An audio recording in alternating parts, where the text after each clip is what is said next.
My name is Yanique Hume. I am a lecturer in cultural studies at the University of the West Indies, Cave Hill campus. And I specialize in a range of things, but primarily the religious and performance cultures of the African diaspora. I spend quite a bit of time in Cuba and Haiti and Jamaica, Suriname, looking at the intersections of aesthetics and performance as it relates to sacred systems, faith systems of which our ancestors carried over through the Middle Passage and honed in this part of the Americas, in the Caribbean in particular. And so my first degree was in comparative religion, and then I went on to anthropology and performance studies. And then for my doctorate, it really brought those various worlds together. And outside of the academy, I've always maintained a creative practice as a dancer, choreographer, performer. So the creative part of my being have always been in relation to the academic part. Sometimes not as balanced as I would want it, but trying to work towards bringing that synergy together. And so that's a little bit about me. I'm originally from Jamaica, lived in many different parts of the region, in the US as well. Did all of my degrees in the US, and then returned to Jamaica and lived in Cuba for about 5 years. And now I'm in Barbados. And so I find I will consider myself a global citizen who reside in in Barbados. Navel string buried in Jamaica, but certainly Caribbean through and through to the bone. So that's just a bit about who I am and a bit about what I do. I'm also a priestess of Yamaya. I am part of the Lukumi tradition of the Yoruba religion in Cuba, a daughter of Yamaya, priestess of Yamaya. And within the Bantu Congo traditions, I'm a Madre Nkisi, or a mother of the medicines. So I also not only teach about these sacred traditions, I'm very much steeped in them for almost 30 years or so. Yeah. What are human beings? When we think about human beings, there's this scientific definition of that, right? So we're a kind of species. I often consider human beings to be, we're human, but we're having a spiritual existence or experience, right? So we're spiritual beings, first and foremost. We are beings that have within us the divine. There's a spark of the sacred that each of us inhabits.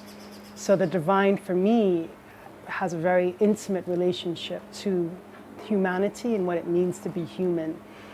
To be human is to be divine. To be human is to be grounded in a reality that is not just of this reality, not just of this terrestrial existence, but connected and consciously connected to different spheres of existence. Part of a whole, part of a cycle that unites us as two-legged creatures with those that are four-legged, winged, to those that slither on the ground. So we're part of a wider spectrum of beings that inhabit this earth. And so we are no more important or special than those others that we may consider to be lower down if we were to use a Darwin kind of evolutionary conceptualization of human beings and the survival of the fittest. For me, we're all part of this integrated, symbiotic whole. And we express our beingness, our presence, through our relationships with our environment, and our relationship with the earth of which we inhabit, our relationship with each other, and with other beings of which also occupy this space.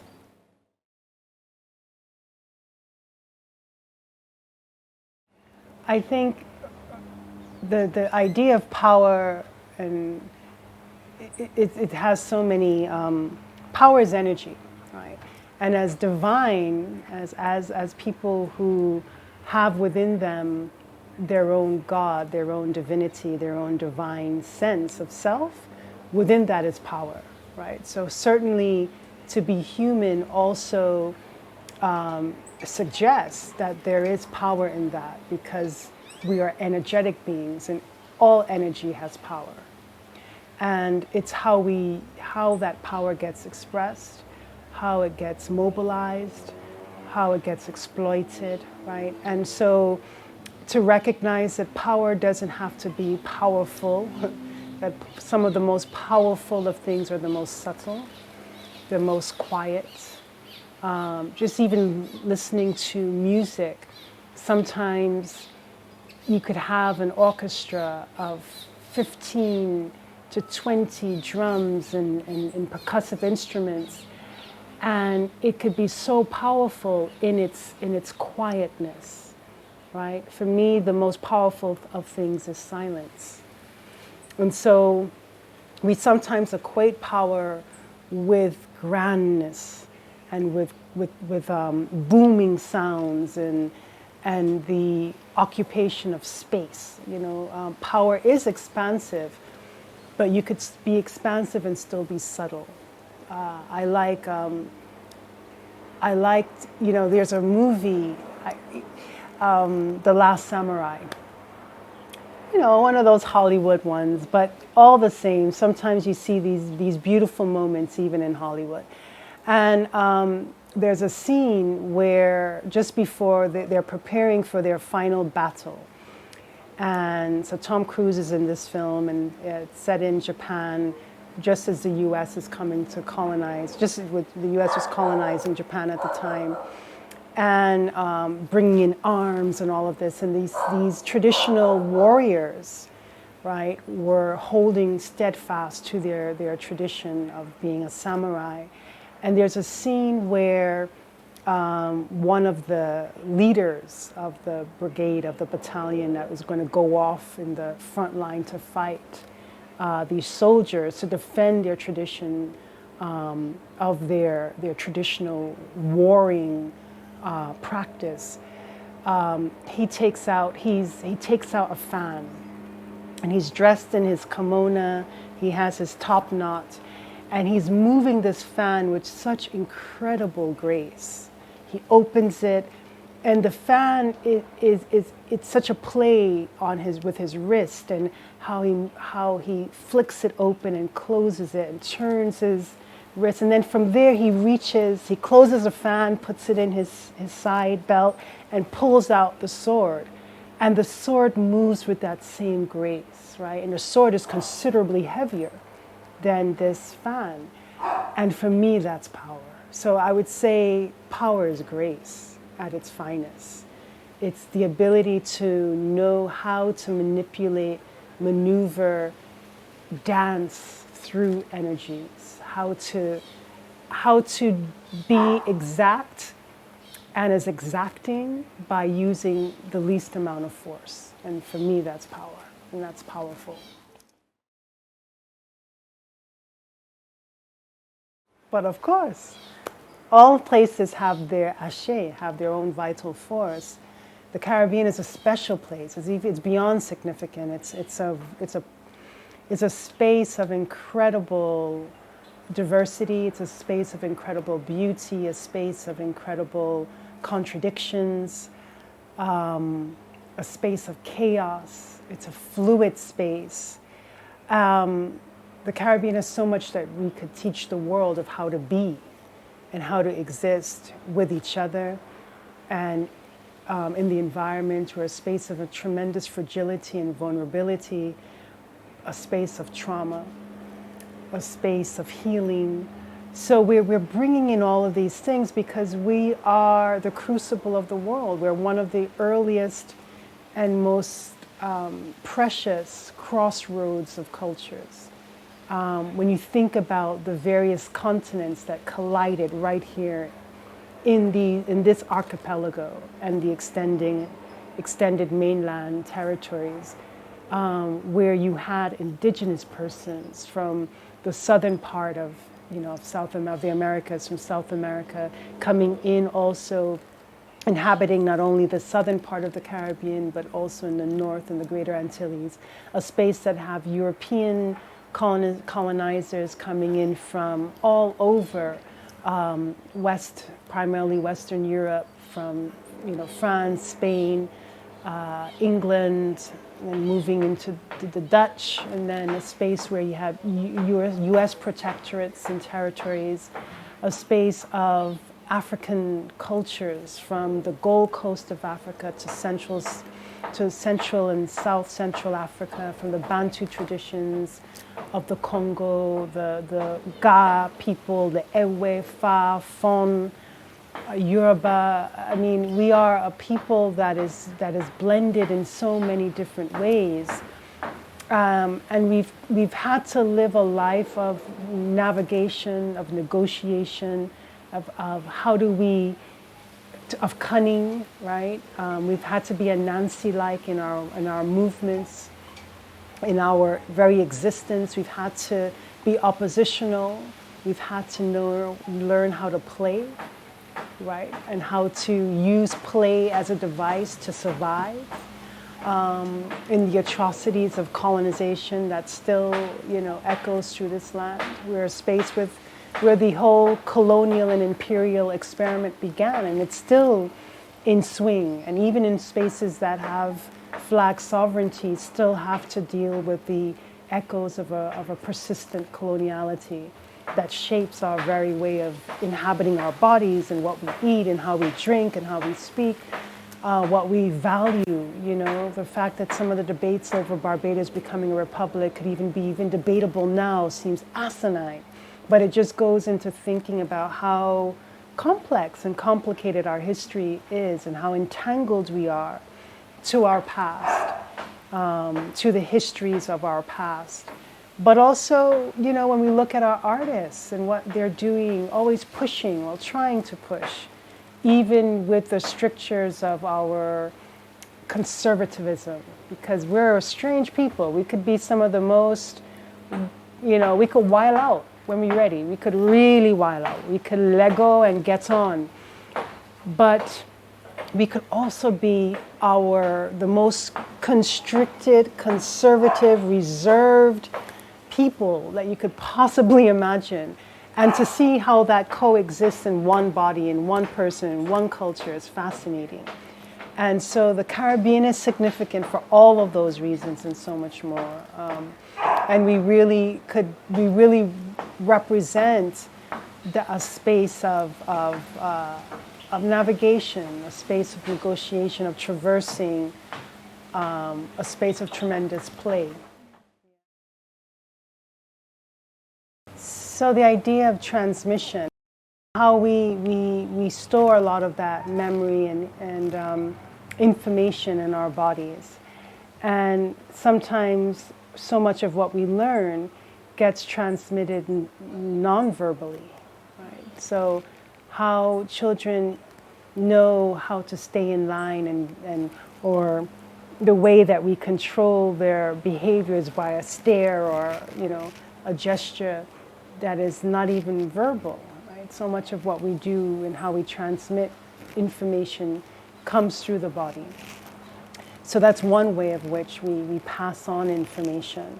But also in how we act and how we live and how we interact with each other is another way. Those how we model the behaviors that we exhibit, how we model that and what we end up teaching, through that modeling, how we see children being sponges and collecting all of that information, some of which is not for them, some of which is beyond their years, but they may be in an environment of which that's what they get exposed to. So they're absorbing all of this and they too will pass that on. So the thing is to recognize that not all information is to be transmitted, because not all of it is for the better good. Some of it keeps us in a cycle of poverty. Some of us keeps us in a cycle of suffering and of pain. So it's to recognize what are those things, what are those values, what are those codes and ethics and morals and knowledge that we see as being powerful, that we see as being generative, catalytic for change in a positive way. So yeah, we definitely pass on information through our teaching, through our behaviors, through how we move through space and time. But we have to be more, because of that, because information is always being transmitted, even the most subtle of ways, we have to be more mindful of what is it we put out there, and try and be truthful in the way and authentic in our own self, but also recognize that just because it's something that has been done generation after generation after generation, that the cycle doesn't need to continue, especially if it's one that is destructive, right? And there has to be, we have to go brave in that and recognize and call things out for what they are, and when they no longer serve us and no longer could move us to a future of peace and of tranquility and of balance, then those things just need to stay in the past, and we reconstruct new futures based on new experiences. Not that we cut off the past, but we have to recognize what is it of the past that's going to serve us well for the future. Oh yeah, there's a lot of cycles. There's cycles of violence.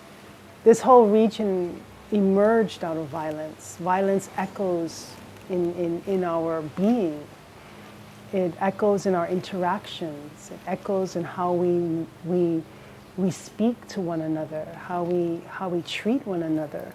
It's very violent, and I don't only see violence as gun-toting and machete wielding and cutlass and all of that, Collins, and violence also comes in our stance, how we, and some of it coming out of the histories of violence, we've had to defend ourselves to survive. But there, sometimes there's a calling for a softening of some of that we don't have to get to that extreme. So that's one thing that I think it's a cycle that I'm not quite sure how and when we will be able to come out of it, but it's a cycle that has been embedded in the very construction of these island nations. They emerged out of violence from their very inception. And so that is something that is a shadow, I think, that follows us. Another one coming out of our colonial experience is dependency. We've gotten so dependent on others for our own survival that we lack a certain cultural confidence in what it is we can do for ourselves. And we take this COVID moment of people freaking out about, tourists not coming or their reduced numbers. And yes, it's hit our industries that we've become so dependent on terribly. It really has destabilized a whole set of households whose entire kind of livelihood is based on others. That their livelihood is based on the leisure of others. That is strikingly disturbing. That the ability for somebody to eat in Barbados, that depends on a tourism industry, depends on a person making money overseas and could come and frolic and play in their island nation. And something is wrong there. Something is wrong there. There has to be another stream where even in the shortcomings of something, we could still stand up and feed ourselves. That's like basic. And so the move, or the move to put all of our eggs in this tourist basket is really, we're feeling it now, because it meant that we haven't diversified our economies. We've depended on that this tourism thing is going to be our saving grace and our savior in memoriam. And it's one of the most fickle of the industries that we could possibly think of.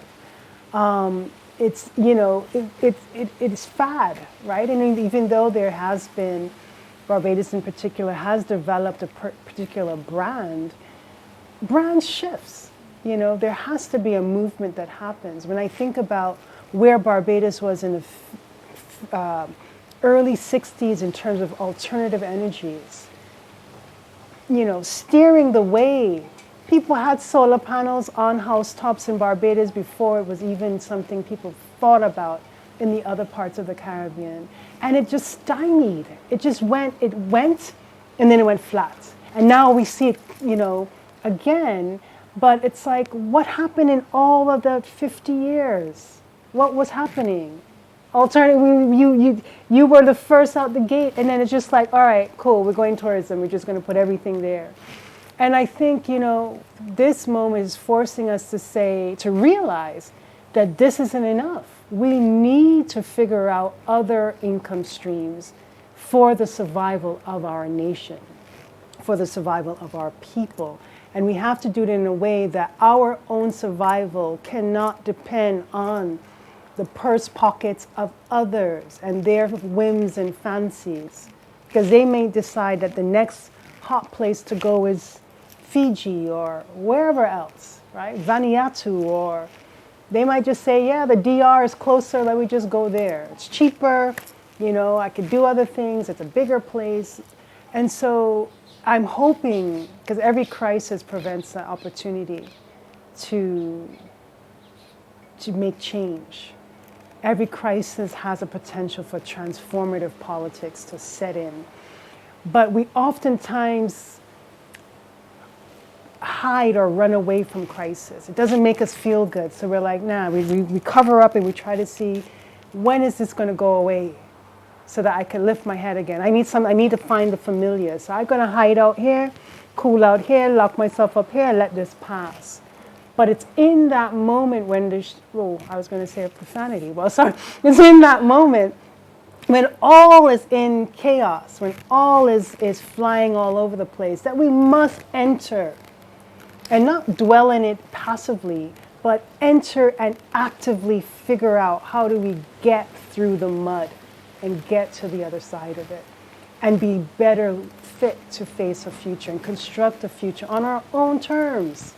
That is what this moment is asking us to do. It's asking us to go inside, not inside our house and cover up and don't see the world. Go inside of ourselves, dig deep for ourselves to finally come to realize the full emancipation that we have not yet achieved. And that full emancipation is in our ability to feed our own selves. We don't need 26 different kinds of cereals in the supermarket, right? Brought in from overseas.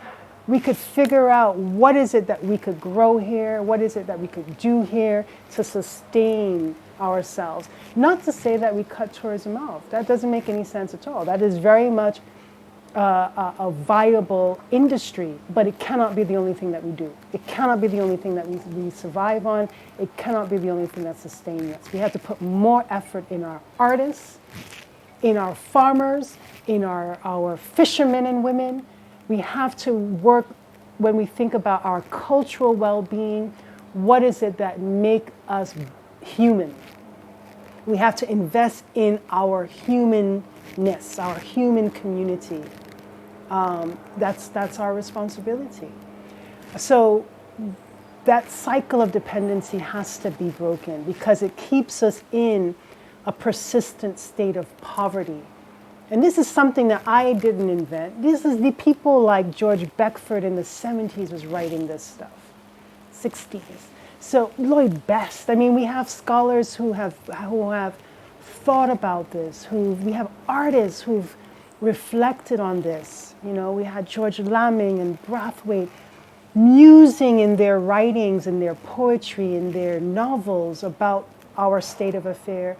And it's like, we ain't reading what them saying, we're not absorbing it, we're not feeling it, we're not then taking it on and actively saying, okay, how do we move this pendulum from this very comfortable back, forth, right? And when the pendulum stops, how do we reset it to then swing a different way? And that is what this moment is forcing us to do. And if we miss it, we screw up the future of those to come. We really do them a disadvantage or a disservice if we don't actively try to break these cycles of dependency, right? Of that poverty that comes from that dependency. Because it's not just poverty in not having the funds or sufficient funds to survive, it's the poverty of culture. Because when you depend on another to satisfy your palate, right? When your own taste buds are colonized, when you could think that progress means that you have 4 Burger Kings that are opening up in one zone, and that you have Little Caesars and Popeyes and all of these junk food spaces, and that is what you measure as modernity and progress, you are lost, absolutely lost. And so it means that it's like, okay, how do we begin to do this again, to figure out where we move on our own terms, and not in isolation, because no man, woman is an island. We need each other. We need a collective force, but we need to stand in our own cultural confidence, because that impoverishment that I speak of is what's robbing us of that confidence, that we could do it, and we could think it, and we could mobilize it, and we could put our funds in shoring up our creative class. Those are the ones who are innovators, right? So we're saying we need you to be entrepreneurial, yet our school system does nothing to promote that. You need to be innovators, but our school system is saying you need to regurgitate. You cannot teach people to innovate when they're 20 if all of their schooling from age 4 or 3 to 18 is about regurgitation. It doesn't work. So we're putting on a pair of shoes on swell foot, right? A pair of shoes on our feet that are swelling, it doesn't fit anymore.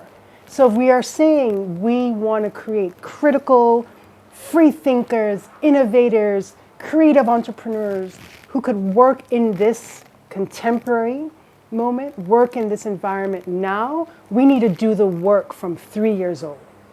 We need to go back and figure out, revamp. It's not enough to just say, oh, we're going to take the queen from where she is and we're now a republic. What does that mean, really?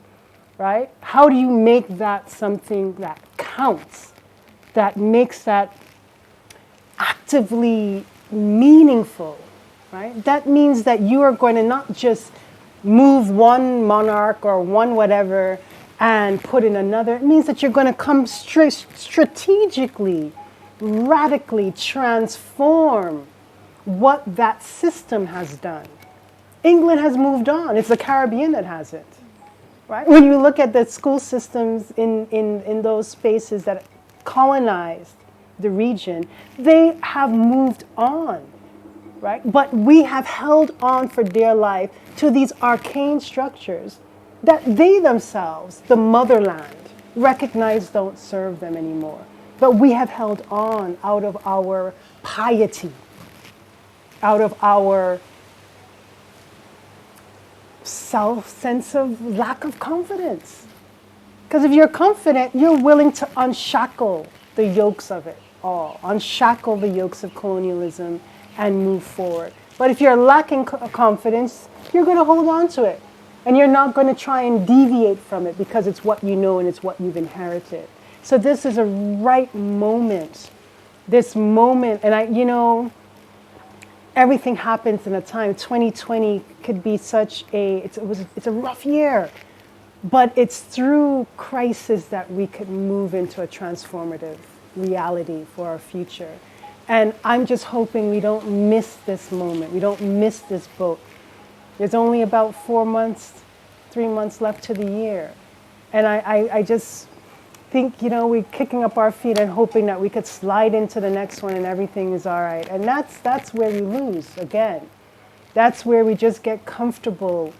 And that's where our laziness gets in, where we just get comfortable with what we know. And that's a cycle that needs to be broken, right? And so education, what we've inherited and what we have propped up as being our finest is crap. We need to revamp it and reel and come again from a space that puts our Caribbean reality front and center. And that Caribbean reality as functioning within a global matrix, but where we recognize that our local economy is a regional economy, where we recognize that we are as strong as each other or as weak as each other, that we need to unify in order to be able to face the world that we need to, and that we have the ability to confront.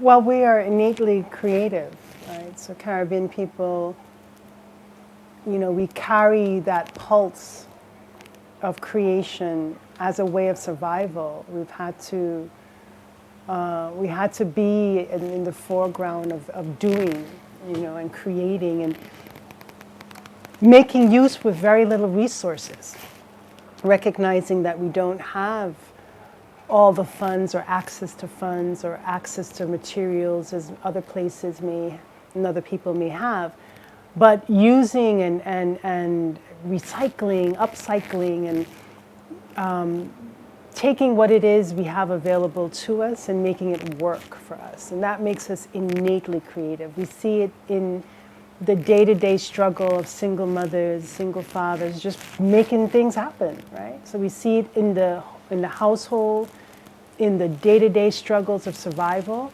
but we see it on our stage, with our theater practitioners, our concert dancers. We see it on the road, in the street, with people who just create, who are just being and being alive, right? So it's how do we support that creative expression? Because I think it's like boundless, the creativity that pulses through our societies. It's boundless, but we don't always, we don't know what to do with it. Or we know what to do with it, perhaps we don't support it enough. So we have these creative minds, these creative intellects, these creative artists, these creative personalities, but we don't support them in the way that we need to. We don't create spaces for that creative spirit to soar. Some societies, they just take it. You don't create it, we'll find it, we'll do it. I'm thinking of, what they dubbed the Ghetto Biennale in Haiti, in Port-au-Prince, in Cité Soleil, a community of incredible disenfranchisement, of violence, of poverty, material poverty, because for me, the poverty in Haiti is a material thing, it certainly isn't a cultural thing. And to see these artists, it's a very urban culture, and to see these artists take the scrap metal debris that is around them and create works of art with that. And it's like, okay, we can't get into galleries, so we're creating a gallery in our community. You want to get our art, you need to come off your planes and come through our community. And I think that level of daring, I often, I'm surprised just how dependent some of us are on government. So I'm like, why are we getting the government entangled in your art? Why are you then, because part of the problem of that is then you end up being associated with parties and agendas and all kind of things that, for me, your art need to be outside of that altogether. And so, but it's that daring. Some of that is that daring, and some of it we definitely need the support to make it happen. So it's not, I would be foolish to just say, oh, we need to just take over. Yeah, you can't just do that. There are infrastructural restrictions, there are material resources that are restricted that we need to overcome in order to do that successfully. But it's also to take the initiative, to move towards that. When people are dragging their feet around certain things, how do we take hold of certain spaces and use those spaces? to express and to find, I hear people say, that for artists that Barbados could be a hostile space. And the thing is, okay, so what is your job to make it less hostile? It's easier to point the finger and say, this is what we lack, and this is because we lack it, and you're the reason for it. But we need to start pointing the fingers to ourselves and saying, what can I do to make it less hostile? Yeah. To actually reconcile for people in the Caribbean, if it is.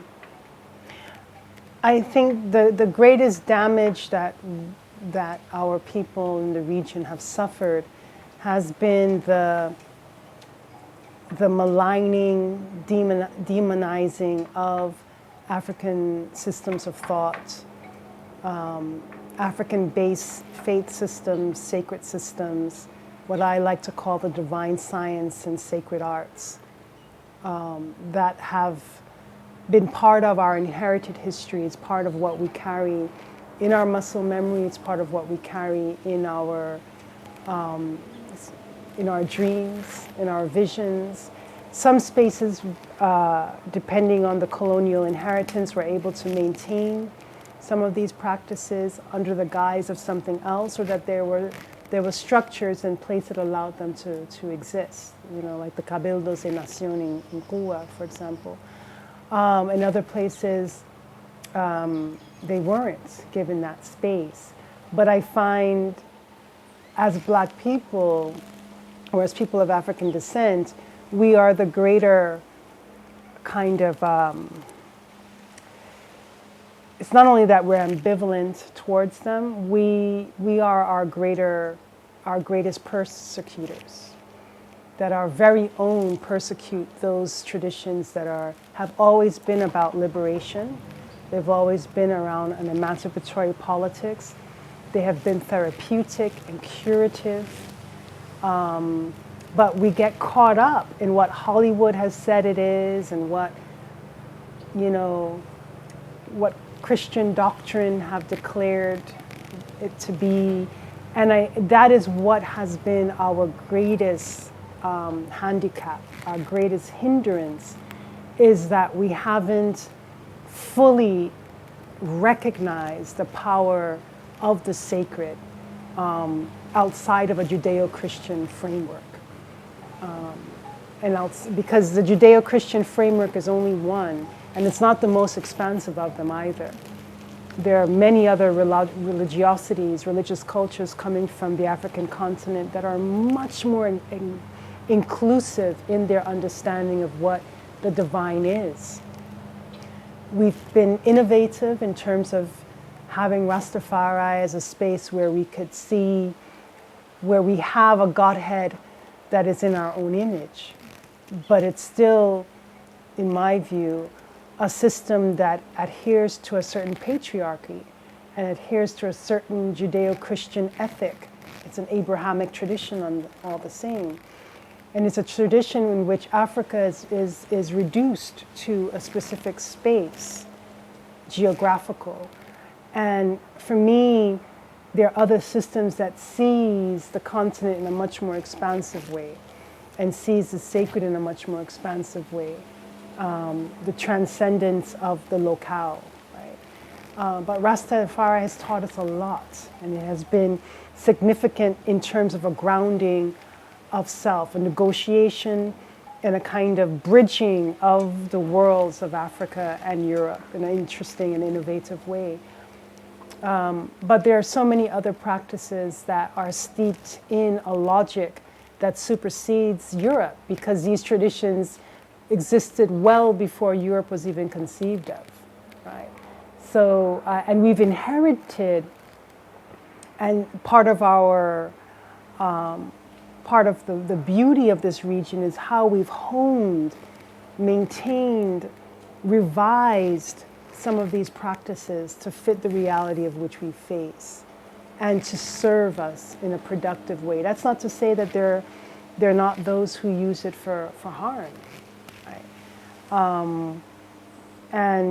But there are many more that use it for its purpose, which has always been to heal, which has always been a source of power, a source of engaging and being in the world.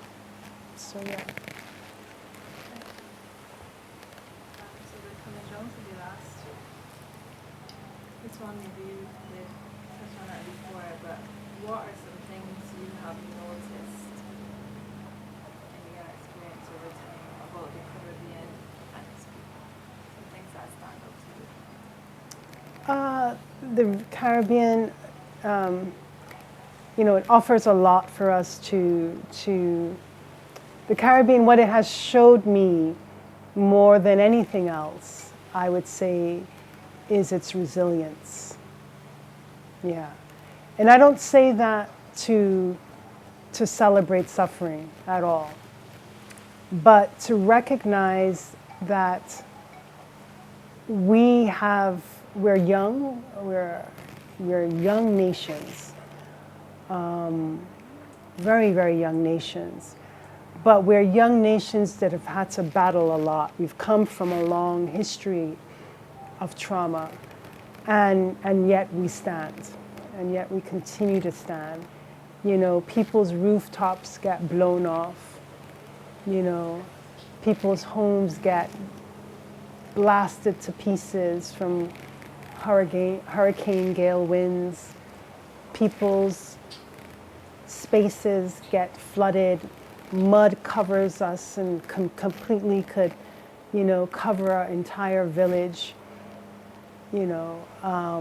Diseases get introduced, and yet we get blamed to be the ones that are carrying these diseases to other spaces. And yet we stand, and yet we are able to dust off and rebuild. And we've had to, part of our setback, I think, in terms of our progress towards a certain economic stability has been these setbacks due to factors and forces that are beyond our control. But we are able to help each other. Yeah, we see that sense of our collective agency and force and love for one another, especially in times of crisis. And it's hoped that we could able to enact that even when we don't need to send barrels of food to people who are suffering after a hurricane. That, the thing is, how do we tap into that level of sharing and caring and collectivity outside of those moments of crisis? That's what we need to work towards. But we certainly show that we could show up when we're called to. And we show up strong for each other, and so that is another gift that the region has given me that I've been able to see. Our wit, our ability to just, turn hand, just make fashion and do things with the very little that we have. Our resourcefulness has been another part of that gives me hope for our future. Gives me a sense of enjoyment to see. Yeah, let me see how this one plays out. That we still care, we still are committed to those even those who've left the region for whatever reason, their destinies brought them further afield. There are many who still are committed to this region, right? And it's so that level of tapping into that resource. I think that was a whole impetus behind the We Gathering campaign and wanting to reach out to those who are abroad to come back but not just to come back and fet and enjoy yourself, as we do and we should encourage, and we but also, that to help soften the blow of the brain drain that all of our island nations suffer. And so to be able to take that ability to be resilient and resourceful and understand the importance of being our brother and sister's keeper, and making that be part of our day-to-day realities, I think is something that we're moving towards. We're not always there, but we're moving towards that.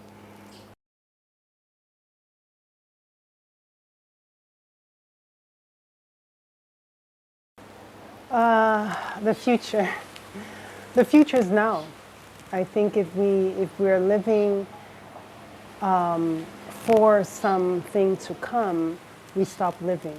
And it is to seize the moment now, to seize our futurity within the moment of which we are living now. It is being able to put things in place so that we could leave something behind, right? It's a legacy that we create now through our actions, through our creative expressions, through our politics, through how we engage and treat and live and inhabit the environment, this blessed land that we are so entitled and not entitled, so honored to be able to reside in.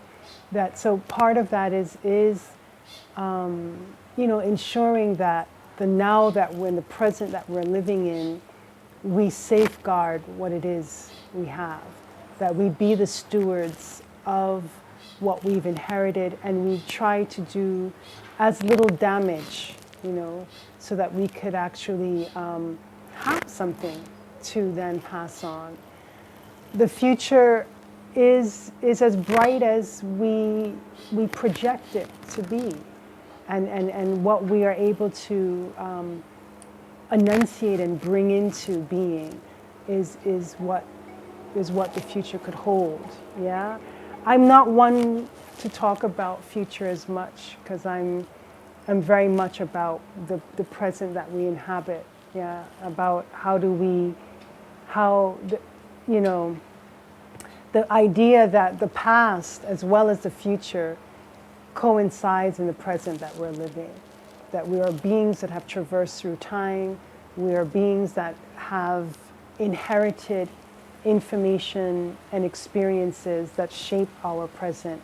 And what we do with that information in the now is what in fact is going to shape and kind of chart the course for the future that we could create.